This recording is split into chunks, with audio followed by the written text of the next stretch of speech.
Okay, here we are. Hello. On the Route Master bus for another podcast episode. Exactly. I'm here with the lovely Faye. How you Hello, doing? I'm really good, thank you. I'm so excited for going to Western Estate. We're nearly there. It's going to be awesome, eh? Absolutely. The sun is shining for us. We're going to have some nice bubbles. It's going to be pleasant. Well, they knew we were on our way, so the sun shone out for us. Of course, of course. Ladies, look, I want to delve straight in, okay? Got a few minutes to have a chat. Starting off, as always, kick things off right at the beginning of your story. Tell me about something about life growing up that shapes the lovely lady that sits in front of me today. Well, funnily enough, Devil's Dyke Distillery actually became about from lockdown. It was the fact that furlough wasn't paying enough for our gin habit, so we decided how hard would it be make it ourselves. So my actual going back histories, I've had a photography studio, Faye's Photography, for at least 15 years. Wow. But my love of spirits and wanting to create new spirits, perfecting a really local and true down-to-the-earth spirit comes from trying so many bad ones.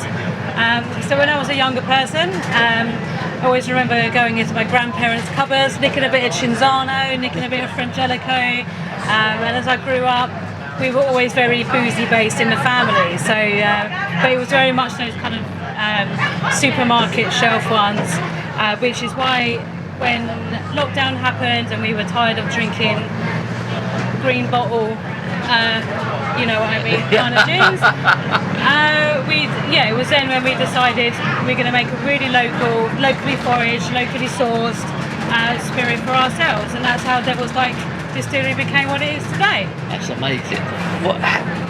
Just take me back a little bit then, because one of the next questions I like to ask about challenges. Starting a distillery just before lockdown. Yeah. Talk to me about some of the challenges around that. Okay, well actually I moved house at the same time, so it was a challenge in itself and a challenge in a challenge. But one of the main things that you think, do you know what I can say? We started the distillery because we wanted to be making our own gin because we weren't getting our furlough. That's all very funny, but at the end of the day, one of our biggest challenges was not making the gin itself, which is relatively easy once you kind of learn the science behind that, but it was the red tape that comes involved with it as well. So your premises license, your distiller's license, every other license that you need to be able to make a spirit. It took, I'd say it took about 2 years at least to get off the ground, and even then when it did, I almost gave up 2 or 3 times, especially when we came out of lockdown and the studio started to pick up again. I think, do I need this, but I'd never really felt quite so passionate about something. But yeah, it was the red tape, HMRC, the law, the legal side of it, but I pushed and persevered, and by God, I'm so pleased I did come out the other end. Talk to me, I'd be really interested to delve into your mindset around that period then, because you alluded to it a little bit there where potentially there was a time of thinking about giving up, but what was it that stopped you from doing that? What is it about you that kept you going and kept you going up? I really believe in this, I'm going to make it happen.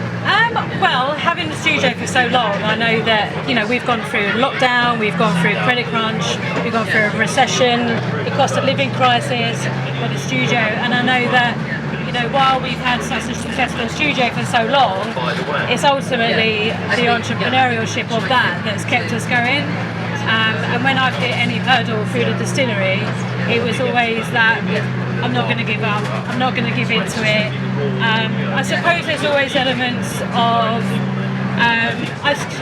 I've always had a bit of like ADHD, I suppose. Yeah, well it is. And when I was younger, I had like a meningitis as well, which made my urge to feel wanted, needed, accepted quite strong. So to kind of like be a pleaser in a way sounds an awful thing to say, but I've always wanted to impress my parents, be like, yeah, I did this, I achieved that. And always just strive to be like the best that I could be, and also to come out shining and say, do you know what, against all the odds, against everything else, I did that, I did this, and I achieved it and I accomplished it. So I was never going to give up, even when the going got really bad. I picked myself up and just thought, do you know what, life, you're not having it next time, I'm going to do it. I Love that. That's so inspiring to hear. And I guess anyone that tunes in and listens to this, like, listening to a story like that is what inspires people. There's so many people that maybe want to start something, right, but don't. I mean, you've been on that entrepreneurial journey. And what do you say? Give me some, I guess, what is it about entrepreneurs and you especially that keeps you going? Resilience being one. What else? What other traits do you feel that to be an entrepreneur? I think it's the willingness to never give up, never say no. I'll never say no. Never say no. I was asked to do. Just do this, for example. I'm going to go. Yes. I was asked to do. Carl, do you want to do a podcast? I was like, yeah, of course I'll do that. So yes. Today I was talking to people and I was like, you're doing a podcast. And, oh, what's it about? And I went, I don't even know what a podcast is. So yeah, you just it. If you're in doubt, go and find out. If you're not sure, go and ask somebody. If you're going to give up, just give it a push. I mean, you can only push so many times until something's not right for you. But if you feel it in your blood, it's worth giving it a good go for. I love that, and it's that. And I always say that the ups and downs, the failures in the journey, it's all part of the process, right? And absolutely. Like you said, but what I've taken just from the short time of talking to you, that passion that you clearly have got for it. I had a conversation earlier today and we was talking about it. Boy, is it a life well lived. Doing something that lights you up, right? Doing something you're passionate about. Yeah. We can find that. I've got 9-year-old twins. I can tell them to do. That's all I tell them. I said, I get up every day. I don't go to work. They say, what are you doing today, Daddy? This. I think if we can, everyone in life, if we can find something that we're passionate about, and that is what gets us through, right? It is. Having 9-year-old twins. Twins, yeah. Congratulations. That comes with its own challenges, and we'll talk to that on podcast number 5. But until then, listen, I want to round up as we do. It's been brilliant chatting to you. I love your inspirational story. But talk to me. Ask everyone where you've been, where you are now, where you're going. How do you define success?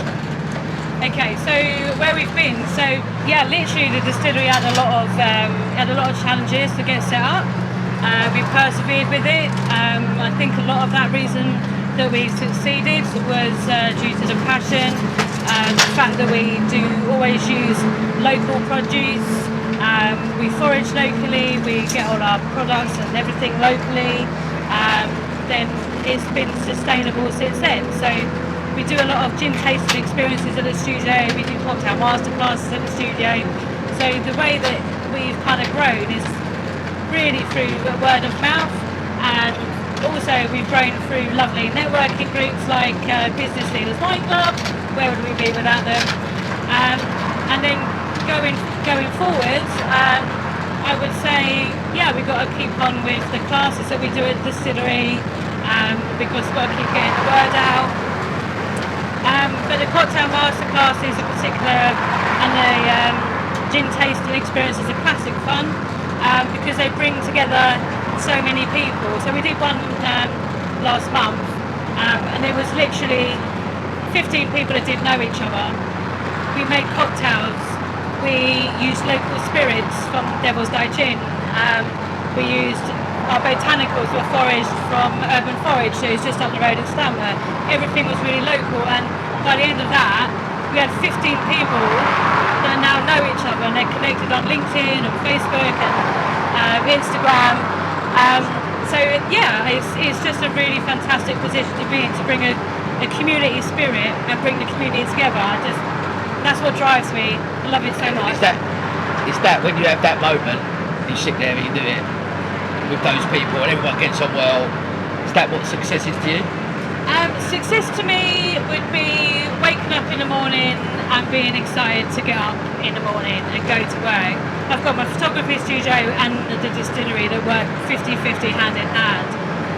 If I ever woke up in the morning and didn't want to do one of them, like, actually makes me feel quite sad. So success would be doing a job that you love, and I would always say you will never work a day in your life when you have a job that you love, and that's what I have. And if you feel that, then I would say that was success. I love my jobs, both my jobs, and I'm so excited for what Devil's Dyke Distillery has got coming in the future.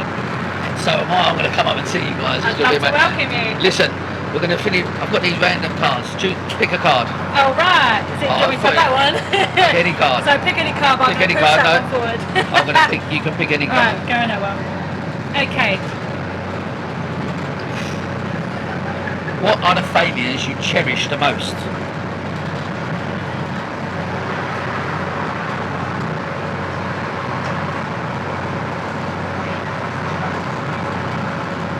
Not keeping on top of my bookkeeping. Gonna pick another one. We'll go with that. Why is that? Why is that a failure? There was a time when I first had the studio, I didn't know what was coming in and what was coming out. And before I knew it, I had a VAT bill that was so through the roof, I would probably nearly saw me under. But with perseverance and love and key to success, we came through it and we're at the other end. There you go. So you learn. I always talk about failure because we learn from our failures, right? We learn from the things. We ain't done that again. Get an accountant and stick to him. It's been lovely chatting to you. Thank you so much. You're more than I wish you welcome. every Thank you success. for having me. I'll come up and see you at the distillery. Excellent. I look forward to it. You'll be most welcome. Thank you, Faye. Cheers. And that's a wrap.